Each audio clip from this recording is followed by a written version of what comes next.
লক্ষ্যটা দেওয়া আছে, একজন সবজি বিক্রেতা 20 টাকায় 10টি লেবু কিনে 20 টাকায় 8টি লেবু বিক্রি করেন, তার শতকরা লাভ কত? এখানে দেখো, লক্ষ্য করো, সংখ্যাটা আলাদা আছে আর দামটা একই আছে। আমাদের কিন্তু সংখ্যাটা একই করতে হবে।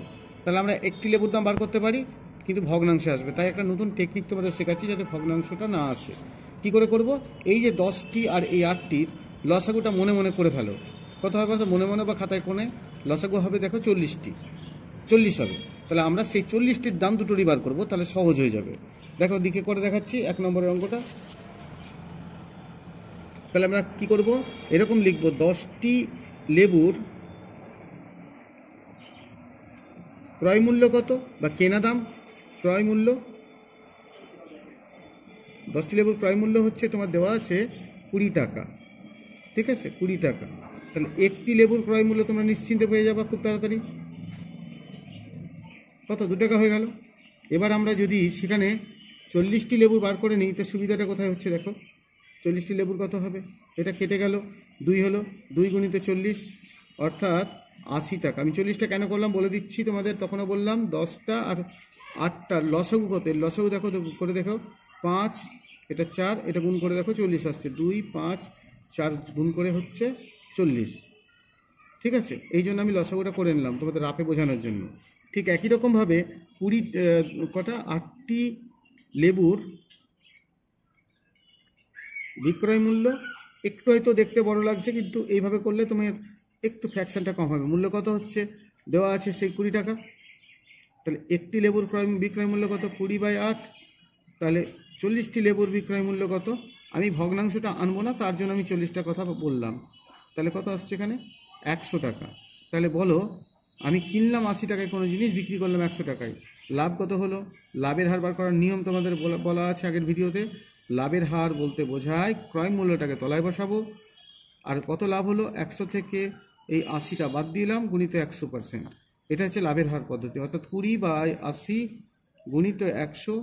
যে কোনো একটা অঙ্ক তোমার চাকরির পরীক্ষাতেও এটা কাজে লাগবে, সহজে বার করার পদ্ধতি।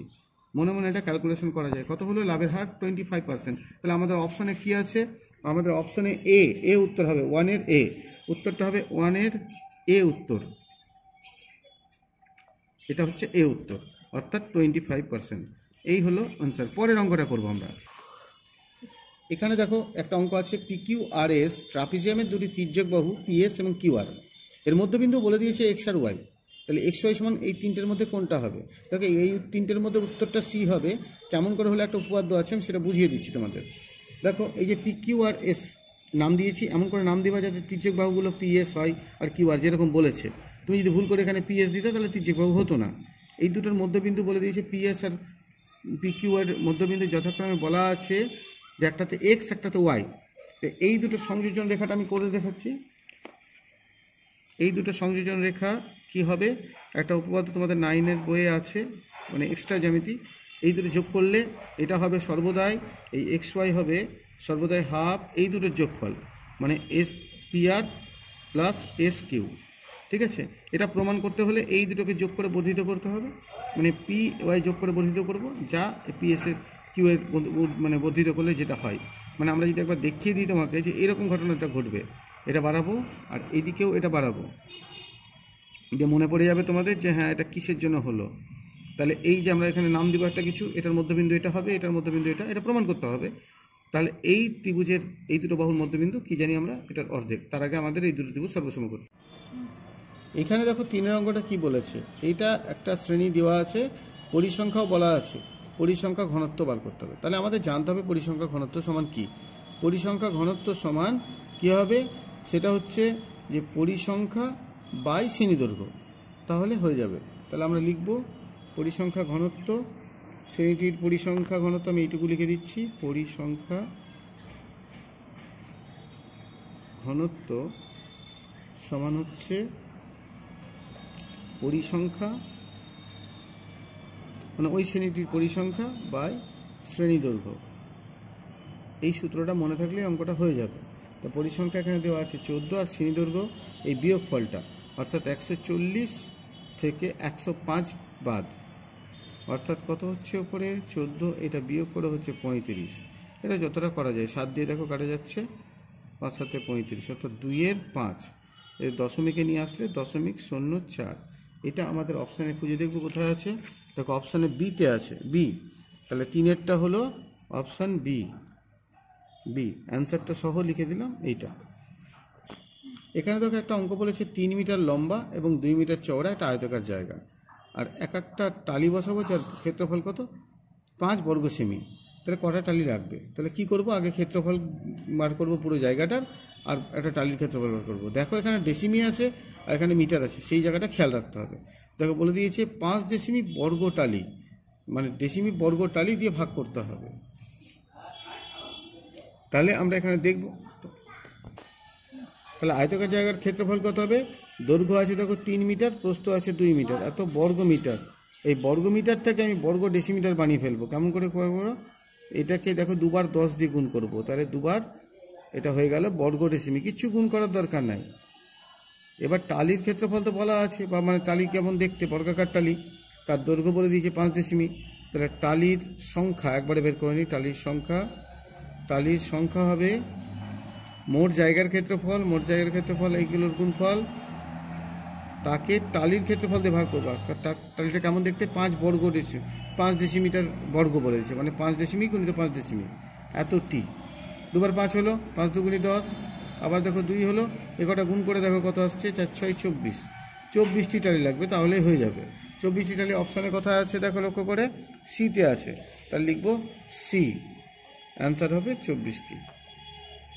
এরপরে আমরা করব 5-এরটা। দেখো এখানে বলেছে শতকরা লাভ 10% হলে ক্রয় মূল্য বিক্রয় মূল্যের অনুপাত কত। খুবই সহজ, তোমরা সবাই পেরে যাবে। দেখো ক্রয় মূল্য যদি 100 টাকা হয়, বিক্রয় মূল্য কত হবে, 110 টাকা, তাহলে ওটাই অনুপাত করে দাও। তাহলে লিখবো ক্রয় মূল্য ইস্টু বিক্রয় মূল্য, শতকরা লাভ যেহেতু 10% বলেছে, তার মানে ক্রয় মূল্য যদি 100 হয়, বিক্রয় মূল্য হয়ে যাবে 110, তাহলে 10:11, অর্থাৎ অপশানে কোথায় আছে দেখো 10:11 দেওয়া আছে, দেখো সি এরটা, তাহলে এটাও হবে সি অ্যান্সারটা। ঠিক আছে, এখানে লেখা আছে এবিসি ত্রিভুজের এবি বাহুর মধ্যবিন্দু ডি। তাহলে একটা ছবি এঁকে নিই ফটাফট। এখানে এবিসি ত্রিভুজ আঁকবো, এবিসি ত্রিভুজের আমরা এবিসি ত্রিভুজ এঁকে ফেললাম। এটা এ, এটা বি, এটা সি, এর মধ্যবিন্দু ডি লিখলাম। বলেছে ডি দিয়ে কি বলেছে, বিসি এর সমান্তরাল আঁকবো। এরকম এঁকে যাও, চলে গেল, এখানে কোথায় ছেদ করলো, ই বিন্দুতে। তাহলে ডিটা কি হবে, এটা তো একবারে তোমাদের বইয়ের উপপাদ্য, ডি সমান কি হবে, হাফ অফ বিসি। তাহলে এটা কোন অপশানে আছে দেখে নিতে হবে। দেখো এই ডি সমান হাফ অফ বিসি, এটা তো হবেই, কিন্তু এখানে যে অপশানগুলো দিয়েছে সেগুলোর মধ্যে বলতে হবে। দেখো এই সমান হাফ অফ এসি, যে আমরা জানি এটা দিয়ে যদি টানা হয়, যে কোনো একটা বাহুর মধ্যবিন্দু দিয়ে আর একটা বাহু সমান্তরাল সরলরেখা যদি টানি, তাহলে আর একটা বাহুকে, মানে তৃতীয় নম্বর বাহুকে সমদ্বিখণ্ডিত করে, অর্থাৎ এই সমান হবে হাফ অফ এসি, এটা হবে। এটা কত নম্বর অপশানে আছে দেখে নেব আমরা, এটা হচ্ছে বিতে। তাহলে আমাদের উত্তরটা হলো বি অপশান। ঠিক আছে, এটাও একটা শর্ত, এটা দিতে পারতো, এখানে দিতে গেলে তখন এটা হতো, এটা কিন্তু প্রমাণ করতে হয় আমাদের, আর এটা তো হবেই। ঠিক আছে, এখানে দেওয়া আছে যে অর্ধবৃত্তাকার চাকতির ব্যাসার্ধের দৈর্ঘ্য 10.5 সেন্টিমিটার, পরিসীমা বার করো। তো অর্ধবৃত্তাকার চাকতি কেমন অ্যাকচুয়ালি, এই যে এরকম একটা চাকতি, এই হচ্ছে আমাদের তার ব্যাস, তাই তো। তাহলে এই চাকতির যে আমরা এই জায়গাটা করলাম, আমরা এখানে যে করলাম, এটা ব্যাস, পরিসীমা মানে চারিদিকে যোগফল। সূত্র কি, পরিসীমা হচ্ছে, পরিসীমা মানে কার, অর্ধবৃত্তাকার চাকতি, অর্ধবৃত্তাকার চাকতির পরিসীমা সমান হচ্ছে পাই আর প্লাস 2r। আমরা মানগুলো বসিয়ে দেবো, অপশান অনুযায়ী অ্যান্সার করতে হবে। এখানে তুমি দেখো, লক্ষ্য করে এখানে পাই কম মানে রাখলাম, 8টাকে বাইরে বের করে দিলাম, আর মানে 10.5। এরকম অপশান কোথায় আছে দেখো, পাই প্লাস 2 ইন্টু 10.5 কোথায় আছে, পাই প্লাস 2 ইন্টু 10.5 মানে বি, এটা হবে বি অ্যান্সার। বুঝলে কেন হলো, এটা হচ্ছে 2 পাইয়ের অর্ধেক, মানে 2 পাই আর তার অর্ধেক, আর এটা হচ্ছে পাই আর মানে 2r মানে ব্যাস, এই জন্য সূত্রটা হয় এটা। ঠিক আছে, দেখো যে বর্গাকার চিত্রে কর্ণের দৈর্ঘ্য দিয়ে আছে 13√2, তার বাহুর দৈর্ঘ্য কত। আমরা নিজেরাই জানি প্রত্যেকে, বাহুর দৈর্ঘ্য যদি এ হতো, তাহলে কর্ণের দৈর্ঘ্য হয়, কর্ণের দৈর্ঘ্য তখন হয় কী হয় a√2, এটা সবাই সূত্রে জানো নিশ্চয়। তাহলে যদি কর্ণের দৈর্ঘ্য দেওয়া থাকে, কর্ণের দৈর্ঘ্য 13√2 হয়, 13√2 সেমি যদি হয়, তাহলে বাহুর দৈর্ঘ্য কত হবে? বাহুর দৈর্ঘ্য হবে 13 সেন্টিমিটার। অর্থাৎ অপশানে এখানে কোথায় আছে দেখে নাও, 13, বাহুর দৈর্ঘ্য হয়ে যাচ্ছে ডি হচ্ছে অপশান। তাহলে এটা হচ্ছে অ্যান্সার, ঠিক আছে। এবার আমাদের সত্য মিথ্যা অঙ্কগুলো বলতে হবে। এবিসি সমকোণী ত্রিভুজের বিএসি 90 ডিগ্রি, বিসি বাহুর মধ্যবিন্দু ডি, এডি সমান হাফ অফ বিসি, এটা বলেছে। এই ছবিটা না এঁকে বলা উচিত নয়, তবু আমি ছবিটা এঁকে রেখেছি। দেখো এবিসি ত্রিভুজের এটা 90 ডিগ্রি, ডিটা হচ্ছে বিসি এর মধ্যবিন্দু। তাহলে এডিটা কী হবে? আমরা জানি যে এডি সমান হাফ অফ বিসি, এটা আমাদের একটা উপপাদ্য আছে এক্সট্রা। তাহলে এটা কথাটা সত্য। তাহলে 1 নম্বরেরটা হয়ে গেল সত্য, এটা মনে রাখবে। সংখ্যা বিভাজন তালিকার একটি শ্রেণীর মধ্যবিন্দু 10, শ্রেণীর দৈর্ঘ্য বলে দিয়েছে 6, তাহলে শ্রেণীটির নিম্ন সীমা 8 বলছে। তুমি ভেবে দেখো, শ্রেণী দৈর্ঘ্য যখন 6 বলেছে, তাকে 2 দিয়ে ভাগ করব, তাহলে 3 হচ্ছে। তাহলে 10 থেকে প্রথমে 3 কমাবো, তাহলে কত আসছে নিম্ন সীমা এটা। আর 10-এর থেকে আমরা কি করব, যেহেতু মধ্যবিন্দু 10 বলেছে, তার সঙ্গে 3 যোগ করবো, এটা ঊর্ধ্বসীমা। আর আমাদেরকে বলে দিয়েছে শ্রেণীটির নিম্ন সীমা 8, তাহলে এই কথাটা কী হবে? মিথ্যা। অর্থাৎ 2 নম্বরেরটা হয়ে যাবে, 2 নম্বরের অ্যান্সারটা হচ্ছে 8 দেওয়া আছে, এটা মিথ্যা, এটা মিথ্যা, ঠিক আছে। 8 কথাটা রেজাল্ট লিখেছে মিথ্যা। 3 নম্বরেরটা আমরা করবো এবার। 3 নম্বরের কোশ্চেনটা বলেছে, দেখো একটি সামন্তরিকের আকারের ক্ষেত্র, এটা আয়ত আকারের ক্ষেত্র, ওইটা ত্রিভুজ আকারের ক্ষেত্র, একই ভূমি একই সমতল যুগলের মধ্যে অবস্থিত হলে তাদের ক্ষেত্রফল যথাক্রমে পি আর টি হলে, এই দেখো এটা আমি যে অ্যান্সার বলে দিই শর্ট করে হয়েই যাবে, কিন্তু একটু ছবিটা দেখো, তাহলে তোমাদের ভালো সুবিধা হবে। দেখো একটা আয়তক্ষেত্রের সামন্তরিকের আকার ক্ষেত্র, মানে একটা ভূমির মধ্যে একটা সামন্তরিক আছে ধরো, আর এই ভূমির মধ্যেই একটা আয়তকার আছে, এই ভূমিটা দিয়ে একটা আয়তক্ষেত্র করলাম, আর এই ভূমিটা দিয়ে একটা ত্রিভুজ করলাম। দেখো তোমাকে বলে দিয়েছে সামন্তরিকটা হচ্ছে পি, আর ত্রিভুজটা হয়ে গেল এই আয়তক্ষেত্র আর, এটা সবাই জানে। আর ত্রিভুজের ক্ষেত্রফল কিন্তু এই সামন্তরিকের মানে ত্রিভুজের ক্ষেত্রফলটা হবে অবশ্যই সামন্তরিকের অর্ধেক, তাই তো। তাহলে ত্রিভুজটা হয়ে যাবে, তাহলে কোন শর্তে? এখানে বলেছে টি/2 হবে না, 2t হতো, মানে এর ডাবল করলে ওর সঙ্গে সমান হবে। তাহলে এই ঘটনাটা সত্য, কিন্তু এখানে যেটা দেওয়া আছে পি সমান আর সমান t/2, এই ঘটনাটা মিথ্যা, এটা হবে না, এটা হলে সত্য হতো। এটা জেনে রাখা ভালো কোনটা সত্যতা। এবার আমাদের 4 নম্বরের কোশ্চেনটা লেখা আছে, একটি সমবাহু ত্রিভুজের ক্ষেত্রফল ও উচ্চতার সংখ্যমান সমান, ত্রিভুজটির বাহুর দৈর্ঘ্য 1 হবে। আমরা কি করবো একটু করে দেখাচ্ছি যে ঠিক হবে না ভুল হবে। দেখো মনে করি সমবাহু ত্রিভুজের বাহুর দৈর্ঘ্য এই ধরলাম, ক্ষেত্রফলের সূত্র তোমরা জানো √3/4 × বাহু স্কোয়ার, আর উচ্চতার সূত্র তোমরা জানো √3/2 × বাহুর দৈর্ঘ্য। এখানে সাংখ্যমান, মানে এখানে তো বর্গ একক হবে, এটা একক। সাংখ্যমান কেবল নিউমেরিক্যাল ভ্যালুটা, মানে এককটা বাদ দিয়ে। দেখো দুদিক থেকে √3 কেটে গেল, তুমি একটা এ কেটে গেল, আর এখানে দেখো কত আসছে, এ সমান আসছে 4/2, অর্থাৎ বাহুর দৈর্ঘ্য বেরোলো 2, কিন্তু ওখানে দেওয়া আছে 1, তাহলে ওটা মিথ্যা। তাহলে এই 4 নম্বরের উত্তরটা হবে 1, যেটা লেখা আছে ওটা মিথ্যা, 1 হবে না, ঠিক আছে, এটা মিথ্যা। তবে 5 নম্বরের কোশ্চেনটা বলেছে ধার্য মূল্যের উপর ছাড় নির্ভর করে। আমি এবার বলি, এখানে একটু বিতর্ক আছে, সেটা হচ্ছে যদি যে দোকানদার বিক্রি করছে সে যদি ছাড় দেয় তবেই ধার্য মূল্যের উপর নির্ভর করবে, আর যদি উনি না দেন তাতে ধার্য মূল্যের এখানে কোনো এফেক্ট করবে না। তাই যদি ধার্য মূল্য ছাড় দেন তাহলে অবশ্যই ধার্য মূল্যের উপর নির্ভর করবে, এটা সত্য হবে, ঠিক আছে। যদি ছাড় দেয় তাহলে সেক্ষেত্রে এটা সত্য হবে।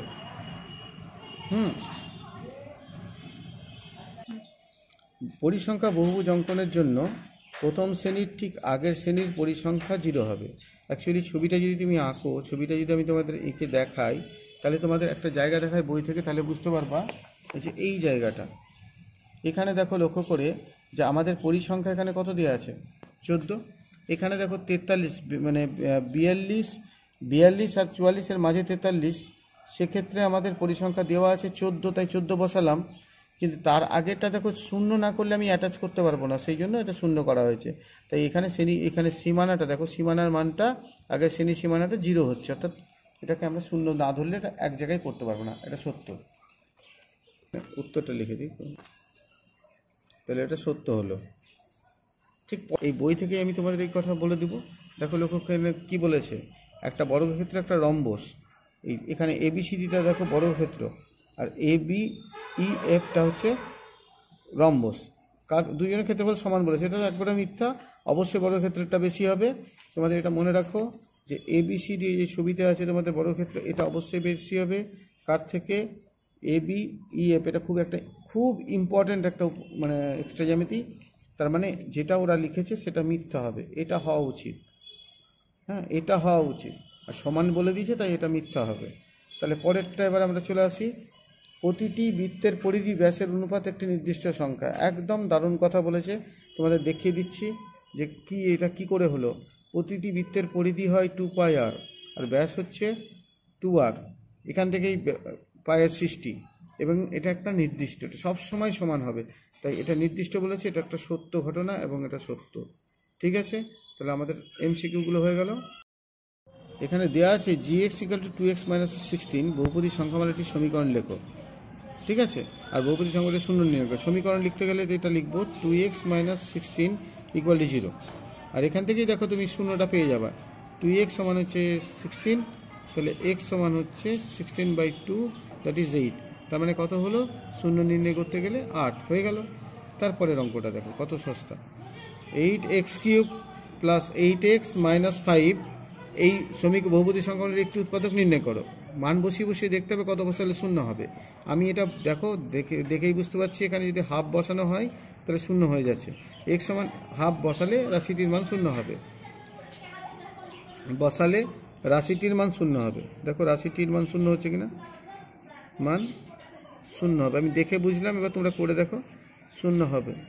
যদি এটা হয় তাহলে উৎপাদকটা হবে এরকম, x - ½ = 0, দ্যাট ইজ এটা একটা উৎপাদক হবে, x - ½ এটা একটা উৎপাদক হবে, x - ½ এরকমভাবে লিখতে পারো, বা এরকম লিখতে পারো 2x - 1 এটা একটা উৎপাদক হবে। তলাতে এখানে হাফ থাকে কিন্তু এটা উৎপাদক হবে, এটা অথবা এটা। আগে দেখিয়ে দিই যে এটা হচ্ছে কিনা। 8x³ + 8x - 5, এক্সের মান যদি হাফ বসাই তাহলে হাফের কিউব 8, হাফ -5, তাহলে এটা কত আসছে 4, এটা কত আসছে 8 × 1 = 8, 4 - 5 কেটে গিয়ে হলো 1, 1 + 4 তাহলে 5 - 5 কত হলো 0, তাহলে হলো। তাহলে এটা বসিয়েও দেখিয়ে দিলাম, তাহলে এটাও লিখতে পারো এটাও লিখতে পারো। ঠিক আছে, 3 নম্বরের অঙ্কটা দেখো কি বলেছে, এদের মধ্যে দূরত্ব সূত্র লাগাও। দূরত্ব সূত্র কি, দূরত্ব কি করে বার করে দেখো, দেখিয়ে দিচ্ছি। এই দেখো 4 - 2, মানে এখানে একটা মাইনাস আছে, প্লাস হয়ে গেল তার স্কোয়ার, প্লাস 6 মাইনাসটা প্লাস হয়ে যাবে তো স্কোয়ার, এত একক। এবার এই ক্যালকুলেশনটা করে যা হবে সেটা দেখো, এটা কত হচ্ছে 6², এটা হচ্ছে 8²।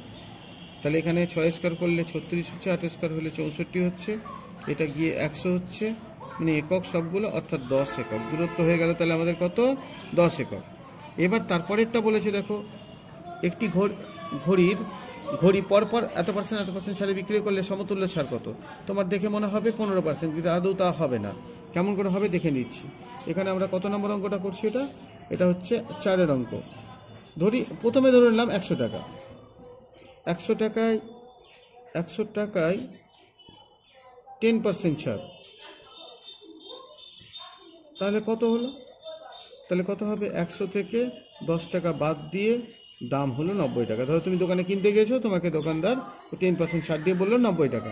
তুমি আরও রিকোয়েস্ট করলে, তারপরে আবার তার উপর কী করলে 5% ছাড় দিল, 5% ছাড়।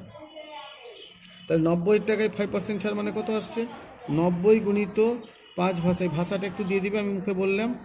এটা কেটে গেল, 5 × 10 অর্থাৎ 4.5 টাকা। তাহলে মোট ছাড় কত টাকা দিল বলো। এদিকে 10% 10 টাকা, 100 টাকা 10% মানে 10 টাকা, সমান 10 টাকা হয়েছিল, আর এখানে কত 4.5 টাকা। তো মোট ছাড় হলো 100 টাকায় 10 + 4.5। 100 টাকায় যেটা ছাড় সেটাকেই তো শতকরা হার বলা হয়, অর্থাৎ 14.5%, মানে এত টাকা, মানে ছাড়ের হার কত হলো, তাহলে 14.5% ছাড়, এত ছাড়। মোট সমতুল্য ছাড় হবে,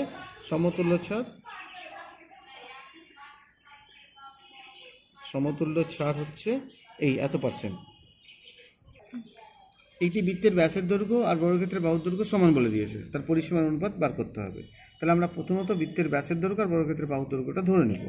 লিখে দিই, বৃত্তের ব্যাসের দৈর্ঘ্য আমরা 2r একক লিখলাম, তাহলে বর্গক্ষেত্রের বাহুর দৈর্ঘ্য কত হবে সেটাকে আমরা a একক বললাম। তারা সমান, তাহলে সেটা যদি সমান হয় তার মানে কি বলবো, এ সমান 2r, তাই তো।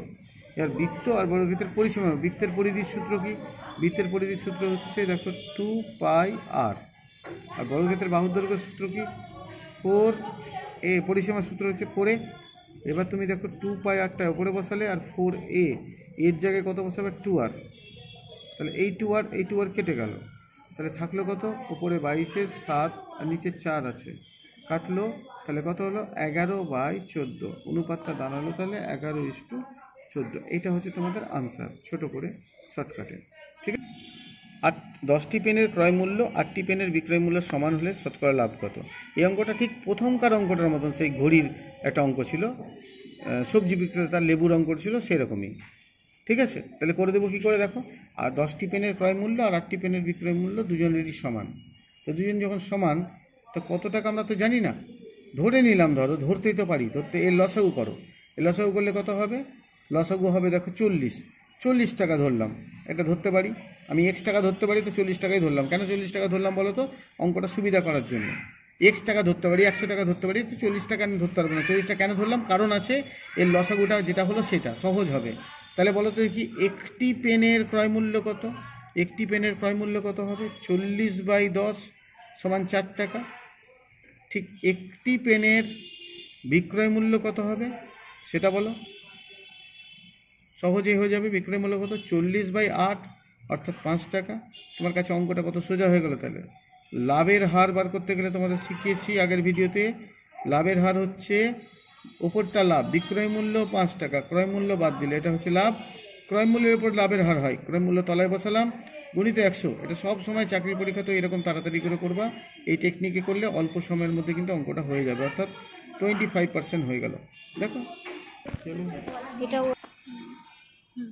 এখানে যে অঙ্কটা আছে, ছবিটা আমি এঁকেছি, এখানে 20, এটা এইচ বলেছে, এই পুরো ক্ষেত্রফল বলে দিয়েছে দেখো 96 বর্গ সেন্টিমিটার, তাই তো, সেমি স্কোয়ার। আর ভূমির দৈর্ঘ্য দেওয়া আছে 20, উচ্চতা দেওয়া নেই, তাই এই ত্রিভুজটা তার আবার ক্ষেত্রফল করা যায়, হাফ ভূমি ইন্টু উচ্চতা, তাই লিখে দিয়েছি দেখো, হাফ ভূমি বিসি ইন্টু উচ্চতা 96 হবে। তাহলে বিসির মানটা বসালাম, কাটলাম, 20 হলো, 20টা 10 দিয়ে কাটলে মানে 20কে 2 দিয়ে কাটলে 10 হলো, তাহলে এই সমান কত, এই 10টা ভাগ হয়ে গেল, তাহলে কত হলো, এর উচ্চতা লিখে ফেললাম, হয়ে গেল। যে কোনো চতুর্ভুজের একজোড়া বিপরীত বাহু সমান ও সমান্তরাল হলে চতুর্ভুজটি সামন্তরিক হবে। আমি একটা সামন্তরিক এঁকে রেখেছি, যে কোনো একটা তুমি আঁকতে পারো, তো সেইটার যা যা বলেছে আমি অঙ্কের ভাষায় লিখে দিচ্ছি, এটা প্রদত্ত আর কি, বা বিশেষ নির্বাচন। মনে করি এইখানে যে চতুর্ভুজটা ভাবলাম ABCD চতুর্ভুজের নামটা দিলাম, দেখো জাস্ট আমি এখানে এই যে কোনো জায়গায় ABCD লিখে দিলাম।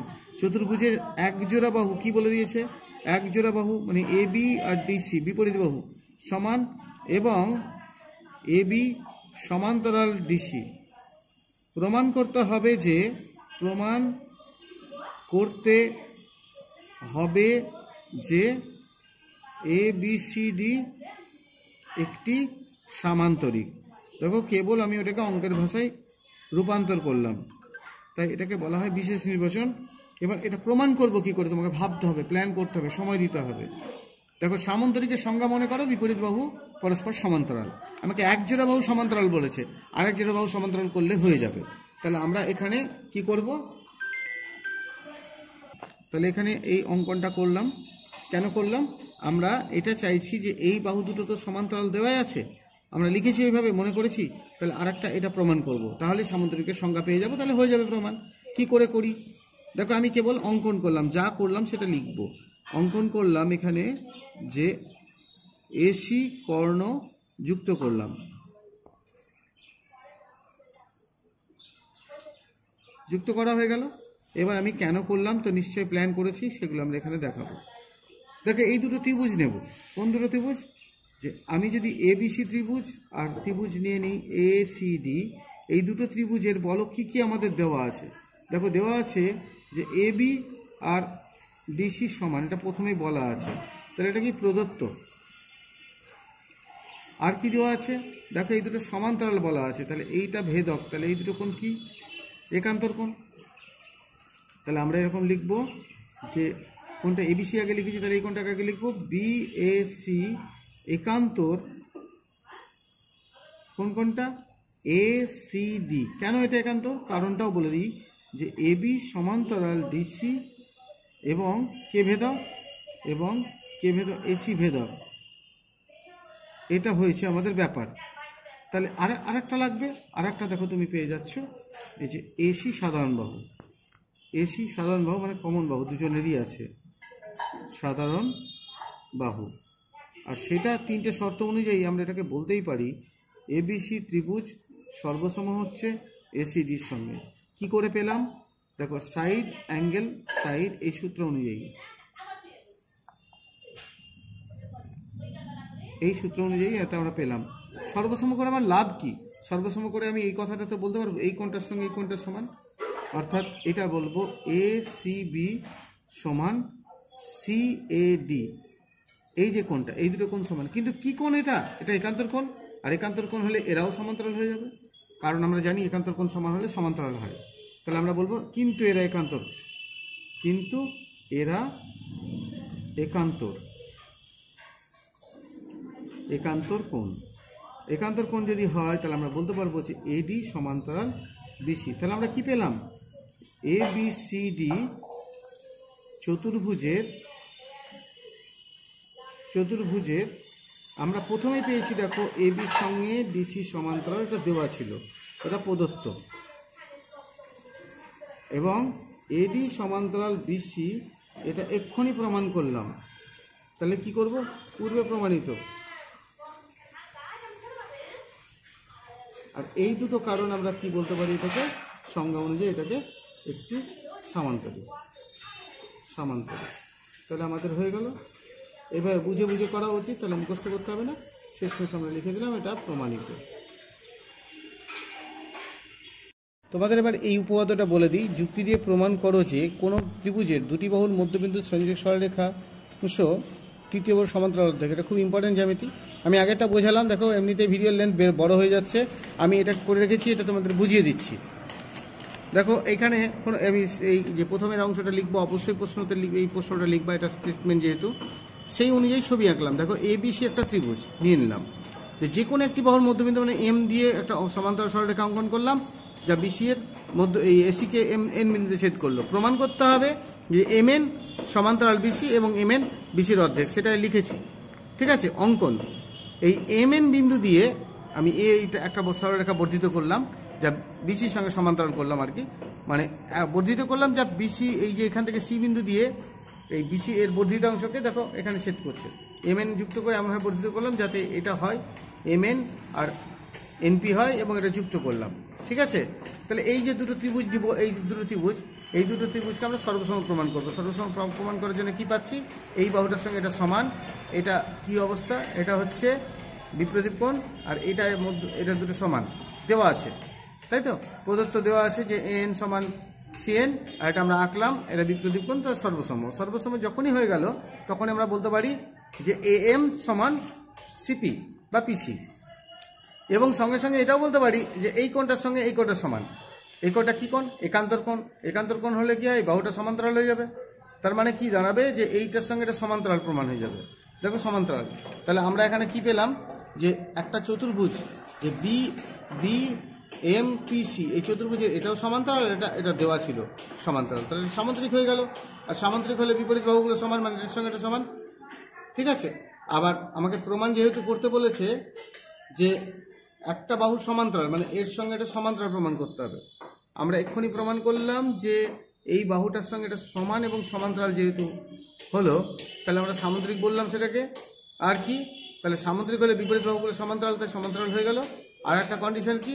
যে এই পার্টটা এইটুকুটার তো অর্ধেক, এই পুরোটার অর্ধেক, মানে এইটুকুটা পুরোটার অর্ধেক, কারণ কি এটা মধ্যবিন্দু, মানে যদি 7 হয় তো এটাও 7, তাহলে পুরোটা 14, তাহলে 7 14-এর অর্ধেক। আবার এরা নাকি সমান, তাহলে ওটারও অর্ধেক, তাই এটা লেখা হয়েছে, ঠিক আছে।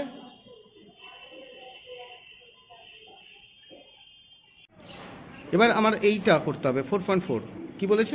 পরিসংখ্যা বহুভুজ অঙ্কন করো। এগুলো লাইভ ক্লাসে ভালো হয়, এবং ভিডিও অনেক লেন্থ হয়ে যাচ্ছে, তাই আমি করে রেখেছি। দেখো এইগুলো শ্রেণীগুলো দেওয়া আছে, দেখো লক্ষ্য করে করে, তাই শ্রেণীতে কীভাবে করতে হয় সেই জিনিসটা আমি এখানে করে রেখেছি। তোমাদের প্রথমে ক্লাস ইন্টারভ্যালগুলো করতে হবে, শ্রেণীগুলো তুমি দেখতে পাচ্ছ, মধ্যমান বার করতে হয়। মধ্যমান কী করে বার করতে হয়? মধ্যমান বার করার জন্য দেখো, তুমি যেখানে 0 থেকে 5 শুরু করেছো তার আগেরটা নিতে হবে। 5 ঘর করে করে বাড়ছে, তাই 0-র আগের 5 ঘর নিলাম, তার মানে কিন্তু 2.5। এইটা কিন্তু খেয়াল করবা, এটা করবা।